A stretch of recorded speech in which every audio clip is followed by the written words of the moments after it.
This is Off Track. Apologies in advance if my internet goes away because they're still here. Is your $6 million house not have internet? Man, you're a broke bitch. Spend all the money on your plane. See, now I feel like I'm not the guy with the worst internet on the show. This is tremendous. Yeah, somehow you still are. Oh, all 12 pixels of you are bad. What is the towel behind you? It's not a towel. It's Becky was filming an audition. Oh, who are you talking to? Me or Pato? And then these are fluffy pillows. That's so nice. They look very soft. They're really soft. Is it all RH? These are, yes. Yeah. I feel like Pato, okay. I feel like you're the kind of guy who, when you buy your house, you just went like to the RH catalog and you're like, yeah, this room, let's make this page 17, just all that. Bedroom, yeah, page 28, just do that. No, we mixed it up. Up because you can tell when everything is RH, you can tell like it's got a feel. So I think it's important to like mix it up, you know? I'm just glad you got that whole bookcase for 2 full items. I know. I'm still in the process. As you can see. Yeah. We'll send you some books. People might not know, you bought a house in Indianapolis last year, and you're officially like a Hoosier. Obviously Texas is still home, Mexico's still home, but like you're in Indy now for most of the time. Yeah, I spent a lot of time here. I haven't in June for some reason. I was barely even here, so I've really enjoyed my week this week here and last week here. I love it. I'm not used to all this green in Texas and Mexico. All these beautiful big trees with however many shades of green exist here. You big landscaping guy. You have one less big tree though than you started with. I feel like 2. 2. Do you care to share what happened? Well, 2 that I had to take down. The other one wasn't even mine, but it landed on my house. Sure. So welcome to the Midwest. Welcome to the neighborhood. Your neighbors were throwing trees at your house. Yeah, my neighbor's tree fell on my house. Finally, 3 months later, the roof is fixed. Nice. And I had to take 2 more down because they're just massive, man. They're massive trees. And some of them started angling towards my house. And I was like, I'm going to check these out. And, they were dead. So had to take them down. You just walk the perimeter and anything that looks like it's landing distance from the house, that one's gone. That one's gone. Yeah, anything that would land on the house and looks dead, gone. Gotta go. Yeah. Well, buddy, thanks for coming on. Coming off a pretty solid weekend at Iowa. Took me a second to remember where we were. Yeah, it was good, man. First win of the season for me, which obviously is always a good feeling. Yeah, first one for Team Chevy. It's always a good feeling to get that one, like that first one out of the way. And race two was pretty hectic. All those yellows were landing good and bad for people. That last one was real bad for me. So that kind of took us out of contention to win it, but made our way back up, and it was a very good, very good points weekend. Would have loved to have been on the podium twice, but it's all good. So kind of talk to me about that, because you've had this really impressive year in so many ways, right? I feel like from the outside, at least, it feels like your consistency is better than it's ever been. You are maximizing your days on Sundays, whether you qualify well, or especially on the days where maybe you have an issue on Saturday, you guys are really recovering well on Sundays. It's points. You're always there or thereabouts. I know this was the first win of the season, but let's be honest, not a lot of people have won this season because Plo keeps winning everything. But do you feel like it's been a big jump forward for you in terms of the kind of season you have to put together a championship run? Yeah, I think mentally I'm in the best, I'm in a great mental space with what I know, what I need to be doing. I do think it's been my worst year qualifying wise, whether it's unlucky or just pure pace. You know, there's been a few that have been extremely strong, but all the other ones, I find myself more doing recovery drives rather than just, you know, starting from a good spot and like trying to go forward in a way. So I always, you know, I always try and maximize in qualifying just like everyone else, because especially now it's so freaking important to do these qualifyings, because the track position it feels like it gets more and more important. But I would say that's actually been a weakness this year. Like we've been starting further back more times than not, and that makes it feel like maybe it hasn't been an amazing year. But I do think just seeing how we've recovered in races, and then the consistency that, well, maybe when we do suck, we actually come out pretty okay in a race. Those pay off at the end of the year. And I've seen that. I've saw it with like Will Power in 22 when he won the championship. I've seen it with Polo, with Dixon. You know, you sometimes have to put your ego aside and just accept that that maybe it's just not going to be your weekend, and just try and save what you can. And I think that's what's positioned me in second in the championship, you know, because it hasn't been like, oh my God, we've won 3 races. No, not really. Obviously, Palau keeps winning everything. Kirkwood has won also a lot of races, but we are ahead of him in the championship because of the consistency and just being there, you know, trying to be there in top 5s, top 10s in every race. But I mean, just typical IndyCar season. You don't know what's going to throw at you, you know? So walk us through, you know, the listeners on this show have gotten plenty of opinions from James and I, not so much Tim, even though he likes to share them, in terms of like our thoughts on the racing this year, right? In 2025 in IndyCar. I think I'd love to hear your opinion. We kind of agree that before Indianapolis, it was the races were boring. Like there was one winner. The races themselves were just not very good. Indianapolis was a pretty decent show. I think Detroit was better than we've seen in the past. And then it's kind of continued that evolution, you know, through Road America, through Mid-Ohio, through Iowa. Do you kind of feel that same way? And what do you put down or what is your reason, you think, for why the beginning of the year was what it was? I think the start of the year was boring because, well, one, there was no yellows like anywhere. I do think, you know, when we have the yellows in races, that just at some point that's going to host some people, and at some point it's going to help some other people. And then that's when you're going to start seeing the big shifts from back to the front or front to the back. I do think the yellows coupled with, you know, maybe some circuits now that you can make the unpreferred tire work. I think that also helps a lot. You know, because at the start of the year, like for example, in St. Pete, I mean, when you start seeing people get creative with like passing and stuff, that usually means that there's one's at a tire disadvantage or one car is in a different tire. That's what usually makes things a little bit more, a little bit less follow the leader, I would say. I think Mid-Ohio was a perfect example of that.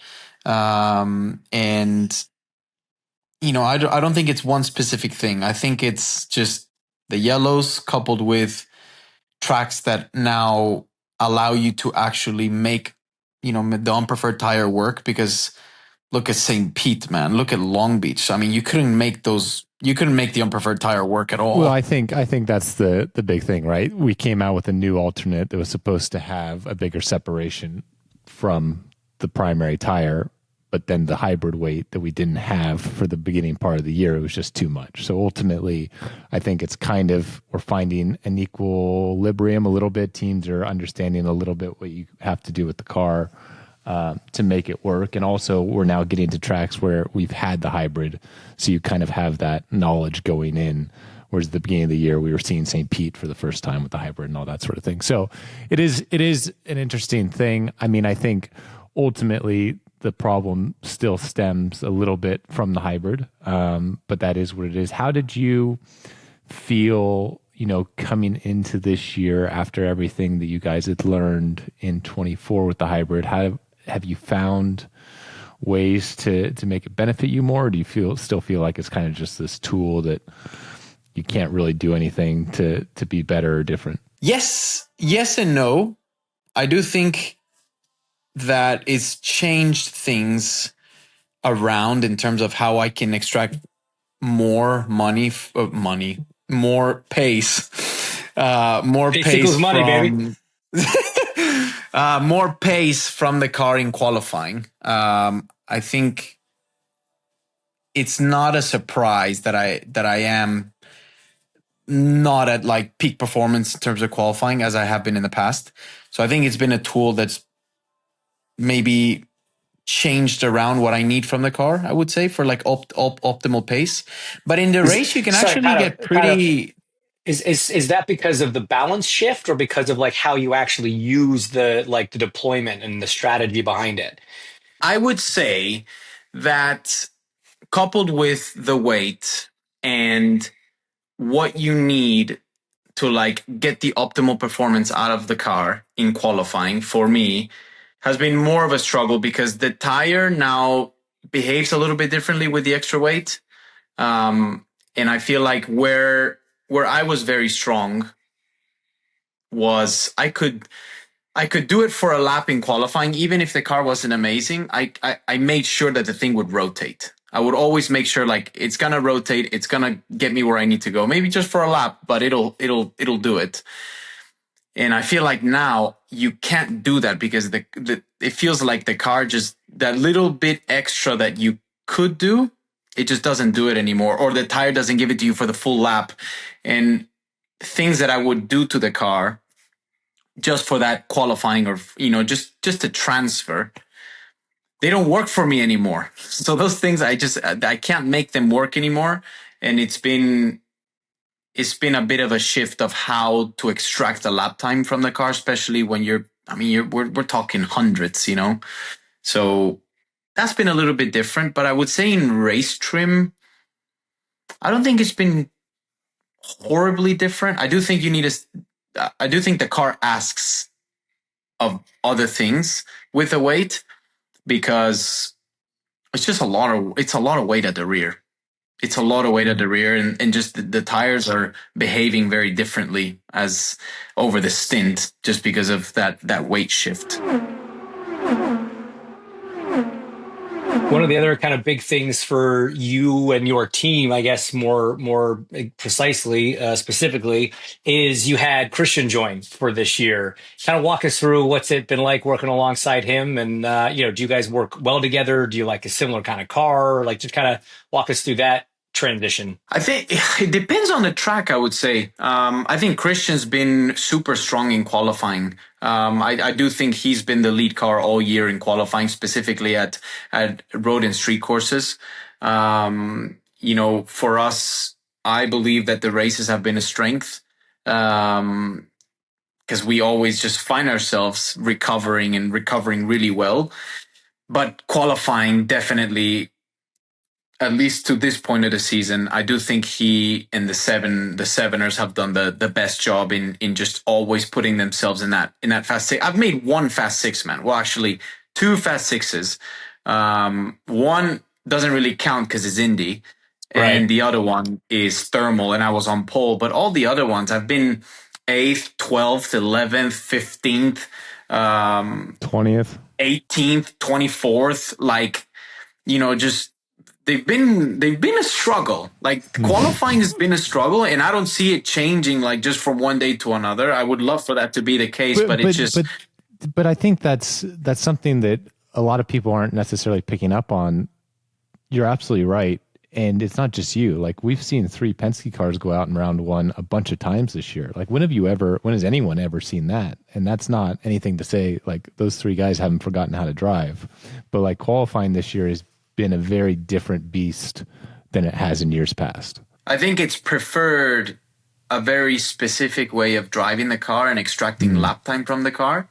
And I mean, I would say it's probably opposite to how I usually would decide to to kind of work through it rather than, what it's asking. So it has forced myself, and I believe other guys on the grid, to learn maybe not a new skill, but learn a different way of trying to extract the lap time out of the car that has been the same for so many years, because when something works just for so long and then it starts not working, it doesn't take one weekend to like notice it. It turns into like, and then again, you're like, there's a pattern here and this is probably where it's shifting. And then you start, trying to get creative and looking at other ways. But I mean, it's made it interesting, hasn't it? Well, maybe not, since Palau keeps winning everything. But qualifying are tight. Yeah. I mean, just look at Dixon as well. Like Dixie also, he races like a beast, but I also think qualifying for him hasn't really been the easiest of things to sort out. It's just, I don't think it's just a me situation. I think it's for sure. Other people as well, and others have benefited from it. For sure. It goes both ways, right? It's definitely gonna be an advantage for some, a disadvantage for others anytime something changes in the car. Let's go back to Iowa real quick. Leaving the tests and with the information that came out after the test, with the downforce level that was going to be run, the tire compound change, whatever. I think there was some people that were skeptical that we'd get good racing at Iowa, but we got there. We did the Highline practice. First of all, I'd like to know, just your thoughts and feelings on the Highline practice and if you think it's valuable. But then just how kind of happy were you and impressed were you with the quality of the racing that we saw at Iowa? Highline, I believe, is good.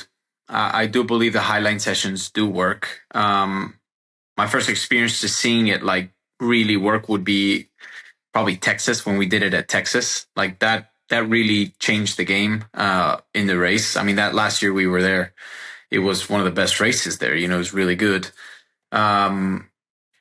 In terms of Iowa, I do think it raced much better than last year. I do think that obviously old Iowa was a bit more chaotic because of the deg of the tire. Although this year, maybe the deg wasn't even close to us being as aggressive. You still saw some deg. You still saw new tires being able to do more than what the old tires were able to do. And I think that's what ultimately brought that second groove into play. And like people were going up there. I was going up there. In the second race, I wasn't as comfortable up there, I would say. So it wasn't as easy for me to do, especially later on in the stint. But I do believe last year, man, was probably one of the most boring races I had ever been a part of. Yeah. Because I saw the exact same rear wing for 250 laps, and this year that wasn't the case. There was a rapid shift in cars getting lucky, cars not getting lucky, cars coming through the pack when they didn't get lucky. Like good cars were standing out. Well, how good does it feel knowing Newgarden's track record at Iowa to beat him in a straight up fight? Like that wasn't a lucky yellow. That wasn't a strategy. That was last pit stop. Yeah, you got him in the cycle. You stayed out longer. You had a better in lap. You exit, and then that out lap, keeping him behind you was, dude, that was awesome to watch. And like to beat Joseph at Iowa in a straight up fight is something pretty cool. When you called it as well, you were like, "We beat him at his own game." Like that was your first radio message. Yeah, we were. Yeah. Man, I've been in that position. Like every time I've been second there, it's always been second to Joseph. And when I won there in 22, is when he had some failure, and and I remember like it was yesterday after I had won the race, I texted him to make sure that he was okay, because I know that he had like fainted after the accident or whatever. But the only thing he tells me, he's like, "Oh, I bet you love to see that." And I was like, "Well, not really, but like, I'll take a win. Yeah, thanks." And so when I was sitting behind him on Saturday and I knew there was one more pit cycle to go, I was determined. I said, "This is the day where I'm going to beat him at his own game." Yeah, and he was very sour after the race.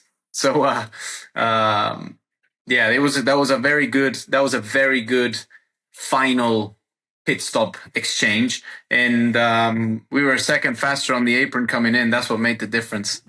And you were the second fastest car on the apron in race one. which is also pretty good. Yes. Behind me. I knew that was going. you The only reason he would have said that is if he was number one. I was waiting for that. Wait. No. Not- Wait. I saw pit metrics and you were second to me. No, All right, Yes, we're because gonna there was only one green apron. I know. Yeah. Oh, I was told it was me. No. We are gonna- no. for the first time I in will history. send you screenshots because We're I gonna saw do an I saw actual me, fact check.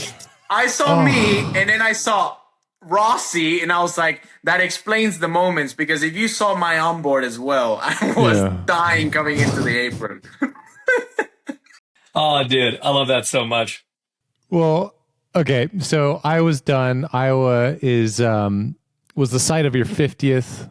Sorry, your win in your 50th start, a win again in your 100th start. So I guess we'll see you get another win in about 50 races. But no, I don't think it's going to be on the calendar in 50 races. Talk us through. Well, there might not be a calendar in 50 races. Talk us through what your goals are for the rest of the season. Obviously, you know, IndyCar only has 5 races left. Is there any plan for you to get into an F1 car in this upcoming off season for us? End of the year for them. Walk us through what your next couple of months looks like. I will be in the Formula One car a day in September, and then I believe a day in November. I will be doing FP1 in Mexico, so I expect that week to be. What do you mean? Why? Why Mexico? Why Mexico? Is that like a? Because I think I'm from there, so that probably makes sense. Just because Kit Kat wants it or something. I expect that weekend to be crazy as usual. I'm looking forward to it. And then otherwise, for the IndyCar season, I've got some tracks that, you know, have been very strong for me in the team in the past, but there's also some tracks that have been very bad for us in the past, aka Toronto. That's probably been the worst track ever for me and the team. So that's this weekend. We'll see how that goes. Just tell Willa don't to break a throw thumb. that. Just tell Willa to throw that 2016-17 setup on there, and you'll be fine. We were on the podium there, 16 and 17. Man. It's gonna be fine. It's gonna be fine. It's like, hey, whatever else. I'm determined. I'm determined to make Toronto top 5 for me. I will be very happy with the top 5. And I don't know. I mean, this year's full of surprises. You never know. Might find myself in the Fast 6, and I'll make my Sunday much easier. Or at least that's what you hope so. And yeah, man, I'm gonna continue with the same approach. Really, you know, I'm trying to really maximize my weekends, and sometimes they're gonna be great, and sometimes they might not be amazing, right? But I think it's important to just keep yourself there, and people are making mistakes. Those mistakes add up to a lot of points at the end of the year if you capitalize on them, and that's what I'm looking forward to. That's what we've been saying. I mean, you go right back to St. Pete. Palou is the 4th quickest car, but he won that race because they made no mistakes and everyone in front of him did. All right, buddy. We really appreciate you coming out. I just want to end on one last question, and then we'll let you go. How long have you known that your number one fan was Kit Dixon? I've only known since last year. Oh, okay. You've known for a minute. Okay. Yeah, I've only known for. See, that was actually the race that I found out in Iowa, where he's like, well, I want you to win. And his dad, you know, Scott was right next to me. And I was like, dude, you don't know how good you have it. Your dad's like the guy. Your dad's the GOAT, you know? But he's such a good kid. And right when I was about to fly out on Sunday, we were literally about to close the door of the airplane, and they were coming on the golf cart because they were Scott and his family was flying out next to us, and he got out of the golf cart and he sprinted to the airplane, And my mom was like, "Oh my God, that's so cute." So then I like grabbed the trophy and I like brought it down so we can take a picture. But It was the content he's, the internet needed that day, man. Everybody loved yeah, it. no, he's such a good kid. It's a great family. You know, it was really cool. Really cool because I really wanted a picture with him on the podium, but Emma was like, "No, I didn't want to run in and ruin a special moment." I was like, "It wasn't going to be ruined." You should send him. I mean, he lives just down the street. Send him a gift package of Pato gear to wear around the house. Really get into Yeah, Scott's head. I might send him some. Scott's good in Toronto, so before the weekend, make sure you send him some stuff. I feel like Alex is already planning what type of punishment Ben would get if he ever pulled anything like that. Like how long he'd be grounded. No. Ben doesn't speak yet, but he's already given like the number 5, so I already know where it's going. Whatever. All right, buddy. But Thanks so much. He can't get mad at him because Alexander Rossi himself uses Pato Shop pajamas. You're right. I'm secretly the biggest Pato fan. Believe it or not, it's I. Right on, man. Thanks for coming. I don't know if it's we that appreciate secret. you. I think we've all known. Shut up, Tim. Thanks for coming on. We appreciate you, and we'll see you in a couple days. All right, Good luck man. in I'll see you Toronto, guys bud. soon. Cheers, guys. Thank you. Bye-bye. This has been Off Track with Hinch and Rossi. Off Track is part of the SiriusXM Sports Podcast Network. If you enjoyed this episode and want to hear more, please give a 5-star rating and leave a review. Subscribe today wherever you stream your podcasts. We are at Ask Off Track on Twitter and Instagram, and if you want to follow us on Twitter, we're at Hinchtown and at Alexander Rossi. If you want to follow Tim, though we have no idea why you would, he's at the Tim Durham on Twitter. Find us on YouTube and subscribe to our channel for exclusive video content. Off Track is produced by Tim Durham, and by that we mean Tim.